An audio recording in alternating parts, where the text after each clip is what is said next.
Там уже можно рассмотреть. Ну, я думаю, что какие-то диалоги составляют.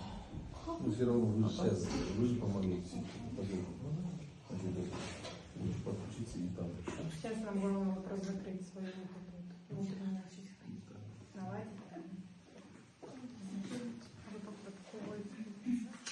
Все, можем начинать. А есть где ознакомиться, регистрационная система? Нам тоже можно? Қайырлы күн, құрметті қоғамдық қатысушылар. Барлық қатысушылардың қоғамдық тіркеу парағына қол қойғанын сұраймын. Енді бүгінгі не бойынша, тақырып бойынша қысқаша айтып кетейін. Сіздерге енді қазақша или орысша тілінде түсіндірген қалай жағынан қалайсыздар? Қазақша болса қазақша. Енді бүгінгі негізгі тақырып экологиялық заңнамалық талаптарға сәйкес мемлекеттік экологиялық сараптаманы жүзеге асыру процесінің қоғамдық талдау тыңдаулар өткізу міндетті болып табылады. Негізінен тақырыбы қоршаған ортаны қорғау бөлімі жобасы шығарылып жатқан шектеу жобасы қалдықтарды басқару бағдарламасын шығындарын өнеркәсіптік қоршаған ортаны бақылау бағдарламасы қоршаған ортаны қорғау іс-шаралар жоспары бойынша ашық жиналыс болып саналады бүгінгі тақырып бойынша. Енді бүгінгі жиналыс бойынша төраға ретінде мен өзімді қайындаулы округ әкімі ретінде тағайындап отырмын. Төраға енді қоғам тыңдаудың хаттамасын жүргізуге хатшы ретінде Бейсенбаева Динараны қойылып басылып болмаса. Енді құрметті қоғамдық тыңдауларға қатысушылар келесі жұмыс регламентін ұсынылады. Баяндаушылардың өз сөз сөйлеуі 20 минут, баяндамалар талқылау 15 минут, қатысушылардың ескерулерін ұсыныстары 10 минутқа дейін, қорытынды 5 минутқа дейін ұсынылатын ережеленген келіседі. Осы берілген регламентпен барлықтарымыз келісеміз деп ойлаймын. Ондай болатын болса, прошу. Саламатсыздар, алтынды өңірінің тұрғындары, еректі атқарушы алтын өкілдері. Бүгін сіздермен бірге оқып жүрейін. Ақтөбе облысы Мұғалжар ауданындағы юбилейный кен орнындағы қуаттылығы жылына 5 миллион тоннаға кен өндіретін Алтынекс тау-кен металлургия комбинатын электр жабдықтауға арналған автоматты газ тарату станциясының қайта жаңарту қуаты 40 мегаватт газ қосшынды электр станциясының құрылысының жобасының қоршаған ортаны қорғау бөлімінің қоғамдық тыңдаушыларына жиналып отырмыз.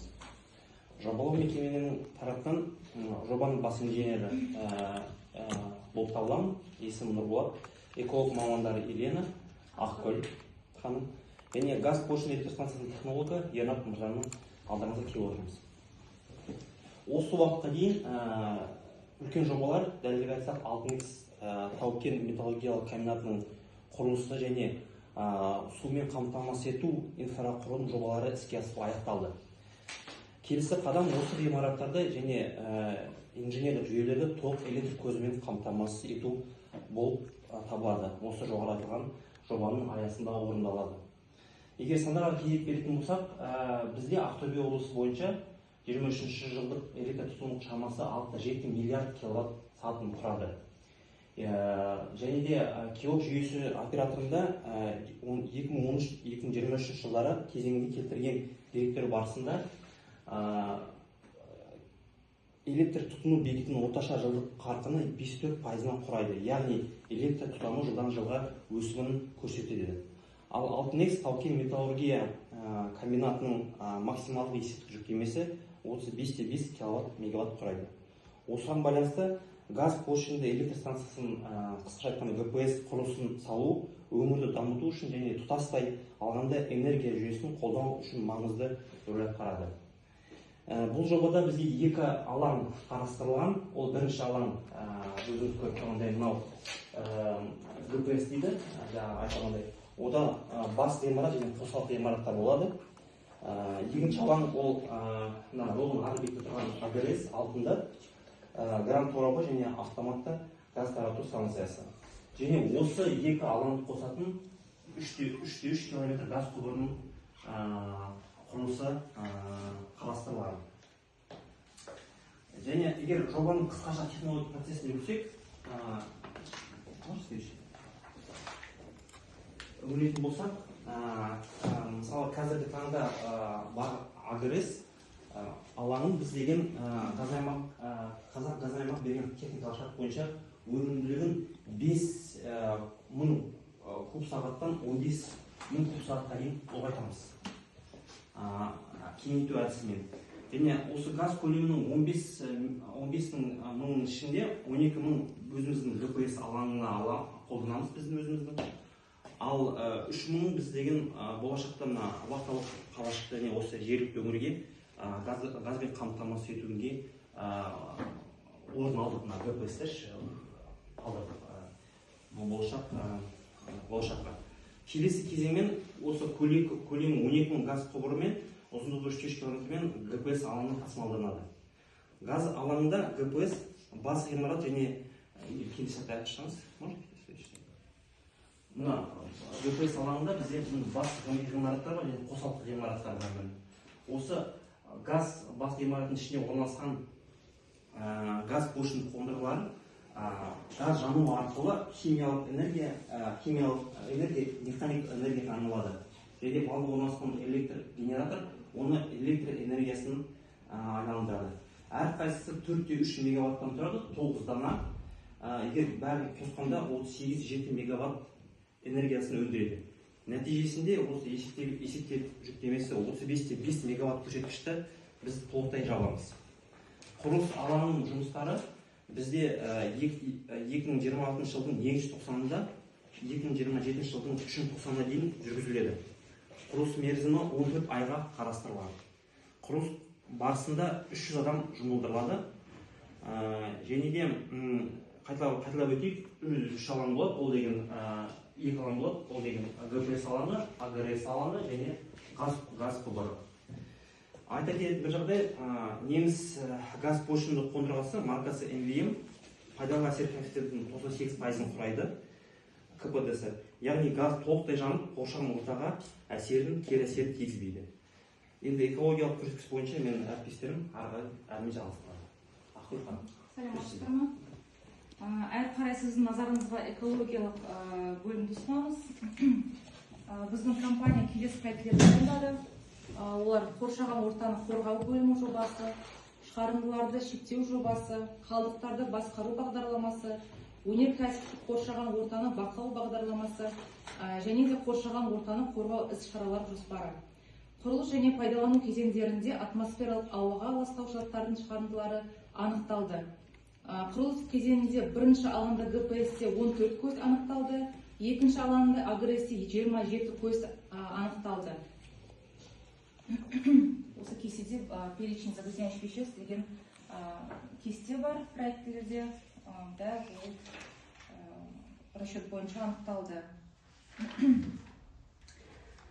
Ал жобаланатын объектілерді пайдалану кезеңінде номер 1 алаңында ГПС-те ластаушы заттар шығарындыларының 13 көз анықталды. Оның ішінде 12 ұйымдастырылған көздер, 1 ластаушы заттар шығарындыларының ұйымдастырылмаған көздері. Екінші алаң АГРС-те ластаушы заттар шығарындыларының 9 көзі анықталды. Оның ішінде 5 ұйымдастырылған көздер, 4 ластаушы заттар шығарындыларының ұйымдастырылмаған көзі, ластаушы көзі.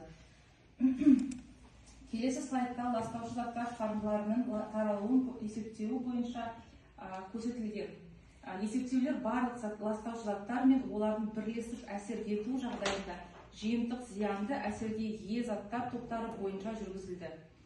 Есептеу жазғы маусымдағы ластаушы заттардың таралуын ең қолайсыз жағдайлары үшін санитарлық қорғау аймағының шекарасында фоновы концентрацияларды ескермей орындалды. Себебі қарастырылып отырған аумақта атмосфералық ауаның жағдайына бақылау жүргізілмейді. Сонымен қатар ең жақын тұрғын аймақ Алтынды ауылы нысан аумағының 2-24 км қашықтықта орналасқан. Атмосферадағы ластаушы заттардың таралу есебі нәтижелері көрсеткендей Алтын X Production шығарындыларында бар ластаушы заттардың есептік максималды жер бетілік концентрациялары бекітілген. Мұнда карта изоления деген по каждому веществу көрсетілген проектілерде. Стационарлық көздердің жиынтығы үшін ықпал ету аймағы жеке стационарлық шығарындылар көздерінің ықпал ету аймақтарының қосындысы ретінде есептеледі. Программный комплекс ERA 3.0 бағдарламасында жүргізілген таралу есептеулерінің нәтижесінде екі алаң үшін ықпал ету аймағының изолиниясы құрылған. Бұл изолиния область воздействия деп аталады, ол деген санитарный защитный зонаның ішінде орналасқан. Бұдан әрі жүргізілген есептеулер негізінде экологиялық заңнамаға сәйкес құрылыс және пайдалану кезеңіне ластаушы заттар шығарындыларының нормативтері белгіленген. Проектілер құжатында өнеркәсіптік қоршаған ортаны қорғау бағдарламасы әзірленді. Осы нысанның ластаушысыз көздерінде бақылау жүргізілді 250 ережелері бойынша. Максималды шығарындылар әрбір көз үшін белгіленген рұқсат етілген шығарындылардың нормативтік мәндерінен аспауы тиіс. Әсерге мониторинг санитарлық қорғау аймағының шекарасында әрбір алаңға анықталған 4 бақылау нүктесі белгіленген. Ол агресте және ГПСте 4 нүктеден. Мониторинг әсері жыл сайын жоспар графикке сәйкес жүргізіледі. Атмосфералық ауаны мониторингі 90-на 1 рет жүргізіледі. Келесі слайдта су шығыны бойынша деректер көрсетілген. Ауыз су жақын маңдағы тұрғын нысандардан тасымалданатын сумен қамтамасыз етіледі. Құрылыс кезеңінде техникалық қажеттілік үшін техникалық су пайдаланады. Оның көзі кен орындағы қолданыстағы бұландырғыш тоған. Пайдалану кезеңінде объектінің екі алаңында да келесі жүйелер қарастырылған. Бұлар шаруашылық ауыз су құбыры, өртке қарсы су құбыры, ыстық сумен жабдықтау жүйесі және де тұрмыстық кәріз жүйесі. Слайдта объектінің құрылыс және пайдалану кезінде түзілетін қалдықтар көрсетілген. Объектінің операторы кодекстің 336 бабының 1 тармағына сәйкес қоршаған ортаны қорғау саласында лицензиясы бар кәсіпкерлік субъектілерімен қауіпті қалдықтарды қайта өңдеу, бейтараптандыру, утилизациялау және жою жұмыстарын орындау үшін келісімшарттар жасауы тиіс. Әрі қарай бізде деген физикалық әсерді бағалау жүргізілді. Жүргізілген зерттеулер нәтижесінде қоршаған ортаға әсері аз екендігі анықталды. Объектінің санитарлық қорғау аймағының шекарасындағы физикалық факторлардың деңгейі қабылданған санитарлық гигиена қауіпсіздік талаптарына сәйкес болып келеді.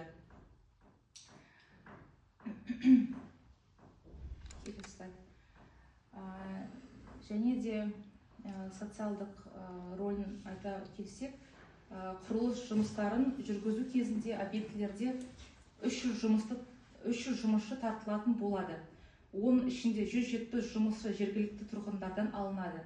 Пайдалану кезеңінде 10 адам арнайы білім бар және сәйкес объектілерге рұқсат деңгейі бар қызметкерлер энергия өндіру технологиялық процесін жүргізу және газ беру жүйесін реттеу жұмыстарын қамтамасыз етеді. Қызметкерлерді орналастыру бойынша негізгі шешім олардың ауысымдық режимде жұмысын қамтамасыз ету. Бұл ауысымдық ауруларды көбейтуді, оларды қызмет көрсетуші персоналмен қамтамасыз етуді талап етеді. Сонымен қатар бұл еңбек нарығын дамытуға және экономикалық белсенді тұрғындардың жұмыспен қамтылуын арттыруға мүмкіндік береді. Назар аударыңыздар, рахмет. Сұрақтарыңыз болса, айта беріңіздер. Жоба бойынша сұрақтарыңыз болса, айта беріңіздер. Жоба бойынша қандай да бір ауылдың тұрғындары көп жиналып. Осы жоба бойынша қандай да бір сұрақтарыңыз болса, ұсыныстарыңыз болса,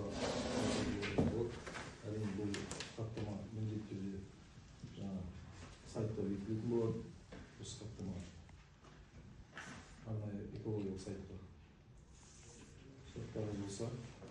Ауыл тұрғындарына общий жасаумен жұмыс.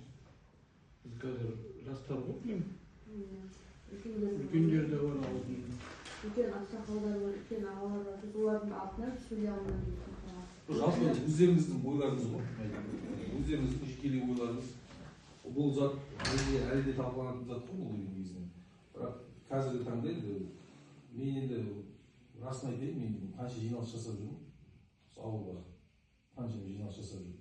Ауылдан әкім есебі бар, өзім де келіп, 90 сайын жиналыс жасап кетемін, өзім де келіп. Бірақ бір адамның келіп, маған келіп, жиналысқа қатысқан болдым жоқ, рас. Ол рас заты. Кешеге осы қараша айының ортасында 19 күні аудан әкімінің есебі болды. Ол алдын ала мүмкін хабарланды ауыл тұрғындарына, өздеріңіз білесіздер. Бірақ сол жиналыста басы ойып жағын ашып келген адам болған жоқпын. Үлкен болсын, үлкен жерге де хабарладым. Келіңіздер жиналысқа, сұрақтарыңыз болса, мәселелеріңіз болса айтыңыздар деп.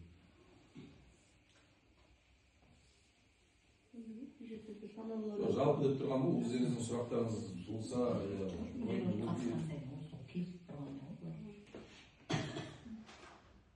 сұрақтарыңыз болса,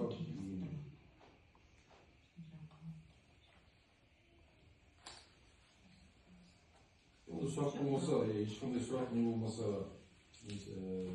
мені баяндаманы аяқтайық. Жобаның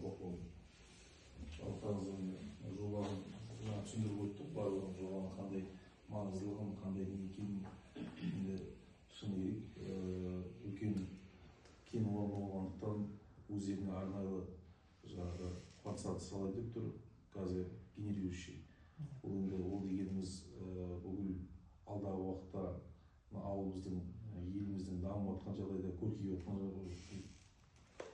көтеріп жатқан жағдайда электр желісінің барлығы, электр линиясының барлығы жақсарту мақсатында ғой. Оны барлығы жаңа айтып тұр.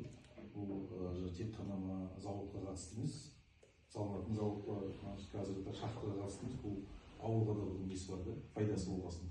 Жерде енді осы мәселені осы кісіге түсіндіріп кеткісі келіп отыр сіздерге.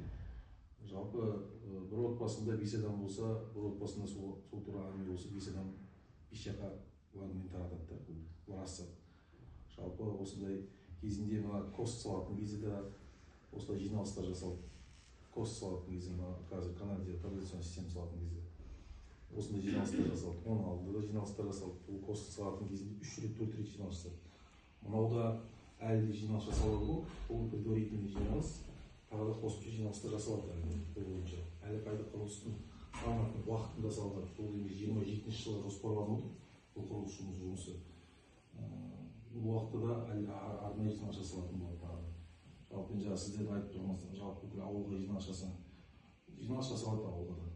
Енді бүгін негізіне жаңағы ғимарат престижі жасаймыз дедік, оны алдында жасап қойдық солай бүкіл общедоступный здание. Бірақ енді құрылыс жұмыстарына байланысты шамамен не болып қалыпты ғой, ақаулықтар болып қалыпты, сондықтан электр желісі бойынша. Алдағы уақытта тағы жасалатын болды. Бірақ бүгінгі түсіндіріп отырған система бұл енді сіздерге алдағы уақытта осы ауылымыздың үлкен бір дамуына септігін тигізетін зат деп ойлаймын өзім жекелей. Енді жалпы өздеріңіздің сұрап отырғанымыз, сіздердің пікірлерді сұрап отырғанымыз сол ғой. Может, бәлкім сұрақтарыңыз болған, ол ауылға қандай әсер етеді, қандай пайдасы тиеді деген сияқты сұрақтарыңыз болған деп сұрап отырған неміз ол. Сізден сұрап жүрсем ғой, біз қазір соны қолдайын деп отырмыз. Станцияны салайын деп отырмыз, сосын поселоктың да қосып аламын ғой. Сол ғой тұр, поселокта қосылады. Жоқ, пайдасы былай деп тұр ғой, былай. Неге де жоқ сол.